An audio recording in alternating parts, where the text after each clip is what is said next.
예, 오늘 마태복음 우리 5장 지난번 5장 26절까지 봤습니다.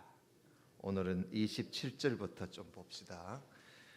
이 말씀이 뭐냐 하면 예수님께서 우리 보고 뭐라고 말씀하셨나 하면 우리의 믿음이, 우리의 신앙생활이 구약의 서기관과 바리새인보다 더 낫지 못하면 결단코 천국에 들어가지 못하리라, 그런 말씀을 하시면서 우리의 신앙, 우리의 믿음의 삶이 구약의 성도들보다 훨씬 더 우리가 차원 높은 신앙을 가져야 된다, 그 말씀을 하시는 가운데 지난번에 살인치 말라에 대해서 예수님이 정확한 해석을 내려주셨습니다.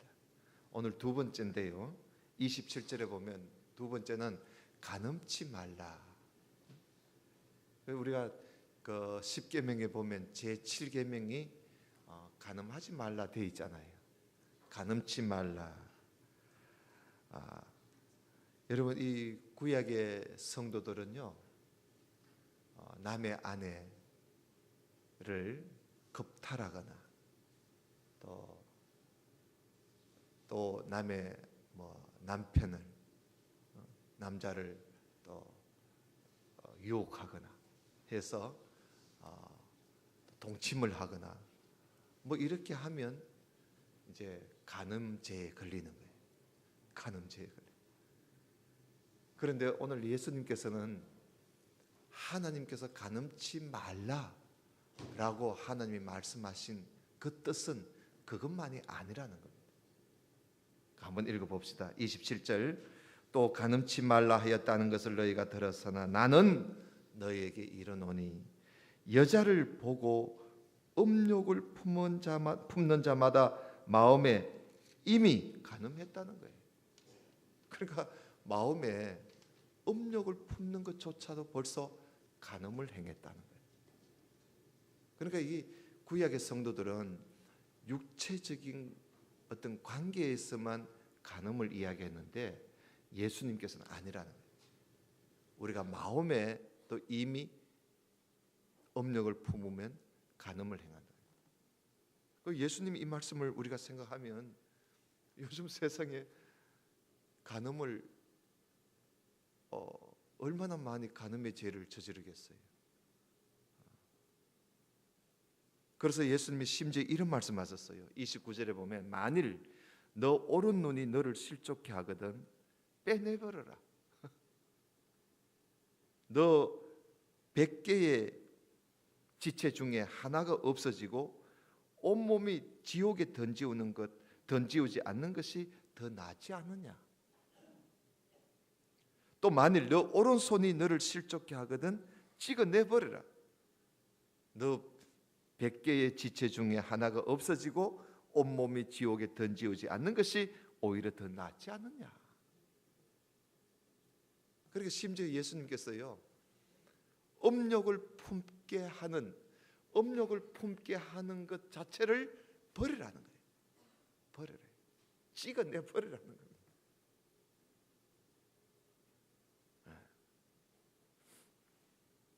어떤 분이 그럽디다. 어떤 남자가 저의 어릴 적에 들었습니다. 어떤 남자분이 음욕을 품지 않기 위해서 남자가 자기 성기를 잘라내버렸대요. 그런데도 마음에 음욕이 일어나더라는 거예요. 그게 참 우리가 이 몸의 어떤 부분을 손이나 눈이나 빼내버린다고 이게 되겠어요? 그 정도로 예수님께서 우리에게 하시는 말씀이 뭐냐 하면 그런 나를 실족해 하는, 나를 넘어뜨리려고 하는 그 요소를 없애버리라는 거예요. 그러면서 뭐라 그래요? 31절에 또 일러서되 누구든지 아내를 버리거든 이혼 정서를 줄 것이라. 이게 구약의 성도들의 신앙이에요. 아내가 누구든지 아내를 버리면 이혼장에다가 정서를 써가지고 주면 끝이라. 그러니까 옛날에는요, 구약 때는 여자들이 아무 권리가 없었어요. 뭐 마음에 안 들면 이혼 정서 줘가지고 야 가 하고 보내면 끝이라요. 그래서 예수님께서 여기에 대해서 말씀하시기를 32절에 나는 너희에게 이르노니 누구든지 음행한 연고 없이 자기 아내가 어디 뭐 바람을 피웠다든가 음행한 연고 없이 아내를 버리면 너 자신도 간음을 행한 것이라는 거예요. 간음을 저로 간음하게 함이요 또 누구든지 버린 여자에게 장가드는 자도 간음함이니라. 그리고 여러분, 음행한 연고 없이는 이혼을 할 수 없다는 거예요. 예수님께서 하신 말씀이. 그 요즘 보면 이혼이 참 많이 하지요. 뭐 성격이 안 맞아서 뭐 40년 50년 살아놓고도 이혼을 해요. 성격 안 맞다고. 그러면 40-50년 동안 어떻게 살았는지 모르겠어.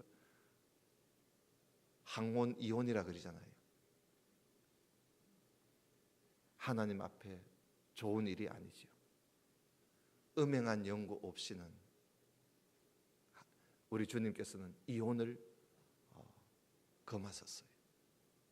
그래서 우리 성도님들은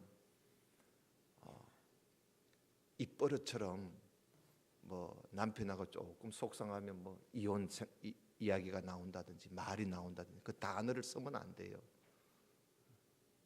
우리가 참 한평생을 함께 살고 이혼 없이 뭐 성격 안 맞고 뭐가 안 맞고 이혼하고 그거는 하나님 앞에 절대 이유가 안 됩니다. 예수님께서 간음과 이혼에 대해서 우리에게 분명하게 말씀해 주셨습니다. 그 다음에 33절 좀 봅시다.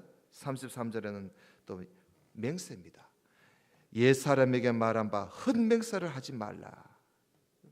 여러분, 헛맹세, 맹세도 거짓 맹세가 있잖아요. 헛맹세라는 건 거짓 맹세예요. 거짓 맹세. 거짓 맹세하지 마라.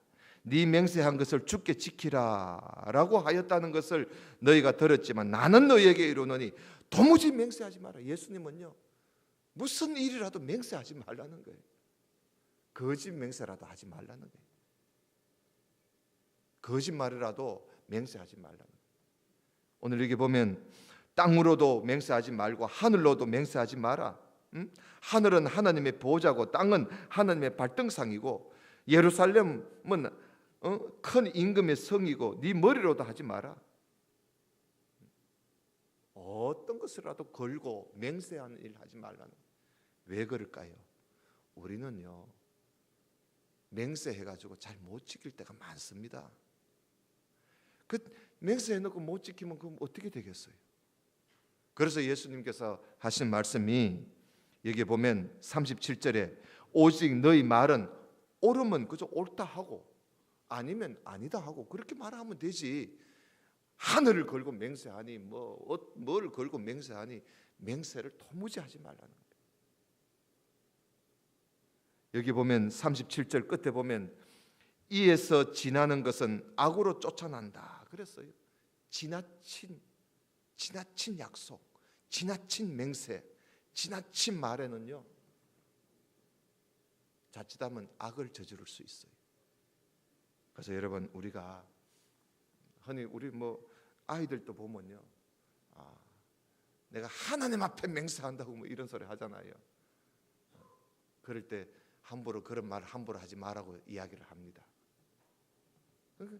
우리가 정말 그렇게 맹세할 만큼 거짓이 없고 정말 참된 거라 할지라도 우리는 그렇게 맹세하는 게 아니죠. 그래서 예수님께서 맹세에 대해서 거짓 맹세라도 하지 마라. 도무지 하지 마라는 겁니다. 그 다음에 38절에 봅시다. 보복에 대해서 말씀합니다. 또 눈은 눈으로 이는 이로 갚아라 하였다는 것을 너희가 들었어요. 이게 보복 아닙니까? 눈에는 눈, 이에는 이. 여러분 이게 사실은 구약 성경에 보면요 눈에는 눈, 이에는 이 말씀을 하나님이 왜 어떻게 하셨나 하면요 우리가 사람에게 사람을 눈을 한 대 때려가지고 그 눈을 망쳐놔 버렸어요. 사람은 눈 한쪽을만 망쳐버렸어요. 그러면 그 자기 눈이 망쳐진 그 사람은요, 자기 눈을 때린 사람한테 그 눈만 때리겠습니까? 내 눈을 망쳤지? 그러면 눈 가져와. 나도 네 눈을 망치겠다고 눈만 때리겠어요? 아니죠. 사람이요, 이 피해를 입게 되면 상대방은 눈이 아니라 자칫하면 죽일 수도 있는 거예요. 그래서 그것을 방지하기 위해서 하나님께서 눈에는 그저 눈만 하라, 이에는 이만 하라고 하나님께서 그렇게 말씀하신 것이지 보복하라는 말씀은 아니에요. 더 이상을 넘어가지 못하도록 하나님께서 하신 말씀이거든요. 그래서 예수님께서 말씀하시는 거예요. 39절에 나는 너희에게 이르노니 악한 자를 대적하지 마라. 악한 자. 누구든지 네 오른편 뺨을 치거든 왼편도 돌려주고, 또 너를 송사하여 고발해서 속옷을 가지고 하거든 겉옷까지 줘버리고, 또 누구든지 너로 억지로 오리를 가게 하거든 아이고 심리를 같이 가져라. 무슨 말씀이에요? 양보하라는 거예요. 보복하려고 하지 말고 그는 줘보라는 거예요. 주라는 거예요. 그저 주라는 거예요. 보복하지 말고 그 악한 자를 대적하지 마라. 여러분, 악한 자를 대적하면 우리만 손해봐요. 우리만 손해봐.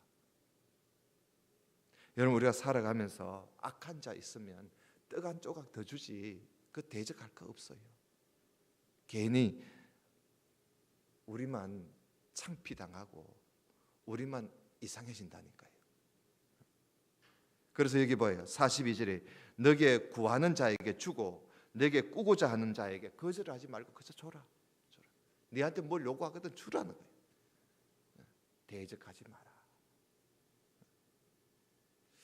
그 다음에 또 예수님께서 또 43절에 가서는 원수에 대해서 말씀합니다. 43절 봐요. 또 네 이웃을 사랑하고 네 원수를 미워하라 하는 것을 너희가 들었지만 나는 너희에게 이르노니 너희 원수를 사랑해라.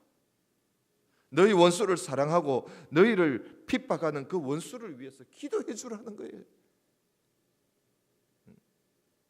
그러니까 원수를 위해서 기도해 주고 원수를 위해서 원수를 사랑하라는 거예요. 이같이 한즉 하늘에게서 너희 아버지의 아들이 될 것이다. 이것이 진정으로 하나님의 자녀라는 거예요. 왜냐하면 하나님도 저 태양빛을 선한 사람, 악한 사람에게 고르게 다 비춰주지 않느냐. 그리고 또 하나님께서 비를 내리실 때 의로운 자나 불의한 자나 죄 안 짓는 자나 죄 짓는 자나 그렇게 다 비를 내리시고 햇빛도 주시고 하시지 않느냐. 그러니 우리도 우리끼리만 사랑하지 말고 우리 원수도 사랑하자. 오늘 여기 보면 46절에 너희가 너희를 사랑하는 자를 사랑하면 무슨 상이 있겠느냐. 날 사랑하는 사람만 사랑하면 그게 무슨 사랑이 있겠느냐, 그 상이 있겠느냐는 거지요. 세리도 이같이 아니하느냐. 또 너희가 너희 형제에게만 무난하고 너희 형제만 돌아다보고 형제에게만 인사를 하면 남보다 더하는 것이 뭐가 있겠느냐. 그러니까 우리는 남들보다 나아야 된다. 이 세상의 사람들보다 뭔가 달라야 돼. 뭔가 달라야 돼. 그래서 우리는 나를 미워하더라도 사랑하고 나를 핍박하더라도 위에서 기도해주고 우리가 어느 누구든지 다 품고 사랑하고 가까이 하고 우리 그래야 돼요. 여러분, 우리에게는 원수가 없어야 돼요. 사실 우리 그리스도인들은 원수가 없어야 됩니다. 그렇게 하라는 거예요. 이렇게 해서 48절의 결론이 하늘에 계신 너희 아버지의 온전하심과 같이 너희도 온전해라. 그러니까 예수님께서 우리에게 말씀하시는 것이 우리가 어느 정도 신앙생활을 해야 하나? 하나님이 온전하심 같이 우리도 온전해야 된다. 여러분, 우리의 신앙이 그만큼 우리가 차원이 높아야 된다는 거예요. 이게 뭐 신앙생활이 그저 어설프게 하는 거 아닙니다. 하나님의 자녀가 된 우리들의 신앙생활은요, 뭐 아주 뭐 대충 뭐 믿다가 가지 이렇게 생각하면 안 돼요. 정말 우리가 하나님의 그 온전하심과 같이 우리도 온전한, 너희도 온전해라. 누구와 같이? 하나님 같이. 그러니까 여러분, 우리가 얼마나 신앙생활을 잘 해야 되는가. 사도 바울은 이런 말을 하잖아요. 우리가 배우는데 예수 그리스도가 장성한 데까지 우리가 자라가야 된다. 아이고, 나는 이제 한 30년 신앙생활을 했는데 뭐 이제 대충 하다가 천국까지 그렇게 생각하지 말라는 거야. 바울은 우리가 어디까지 자라나야 되냐면 예수님만큼 자라나야 된다. 예수님의 만큼. 그러니까 여러분, 그 뭐 키를 말하는 게 아니잖아요. 예수님이 그 참 지혜까지 지식까지 우리가 자라가야 된다. 그러니까 우리가 계속 끝이 없어요. 계속 배워야 되고 계속 우리가 참 공부를 하고 자라가야 돼요. 하나님의 온전하심 같이 너희도 온전해라. 여러분, 우리가 이 말씀을 생각하면 우리의 신앙생활은 참 어디까지 해야 할까? 어디까지 해야만 되는가? 그 답이 여기 있잖아요. 여러분, 우리가 올 새해에는 우리가 정말 멈추지 말고 주님 앞에 우리가 가는 날까지 우리는 말씀을 배우고 또 오늘 말씀처럼 이 말씀 따라 우리가 사는 거예요. 계속 오늘 보면은 이웃을 사랑하고 원수도 사랑하고 다 사랑하면서 사실 우리는 사랑할 의무를 가진 사람들 아닙니까? 우리는 사랑을 해야 할 사람들. 누구든지 사랑하고 날 미워하면 더 기도해주고 보복하지 말고 단락하면 줘버립시다. 차라리 우리가 손해 당하는 게 낫지. 그 보복을 해가지고 서로 원수지간 사는 것보다는 차라리 우리가 좀 손해를 보고 같이 사는 게 낫지 않습니까? 오늘 주님께서 구약의 성도들의 신앙과 이제 예수 그리스도를 믿어 하나님의 자녀된 우리 성도들의 신앙이 어느 정도여야 되는가? 구약의 성도들하고 비교하면 우리는 구약의 성도들은 아무것도 아니라 우리는 그들보다 훨씬 더 차원이 높은 그런 신앙생활을 해야 돼요. 또 오늘날 보면 사실 우리가 구약의 성도들보다 못할 때가 얼마나 많습니까? 이 말씀을 우리가 오늘 꼭 새겨서 하나님 온전하심 같이 너희도 온전해라. 이 말씀이 이 5장 전체를 결론을 짓는 것입니다. 다음 시간에 우리가 6장을 보도록 하겠습니다. 우리 모두 다 온전한 신앙생활을 하기를 힘쓰는 저와 여러분 될 수 있기를 주님 이름으로 축원합니다. 우리 기도드립시다. 하나님 아버지, 감사합니다. 늘 부족하고 늘 연약한 저희들, 오늘 말씀을 통해서 우리가 부족하고 연약한 가운데서 머물러서는 안 된다는 것을 다시 한번 배웠습니다. 우리는 여기서 머물지 말고 더 적극적으로, 더 열심으로 우리가 사랑하고 또 믿음을 가지고 나가는 그런 우리 모두가 되게 해 주옵소서. 예수님 이름으로 기도드리옵나이다. 아멘.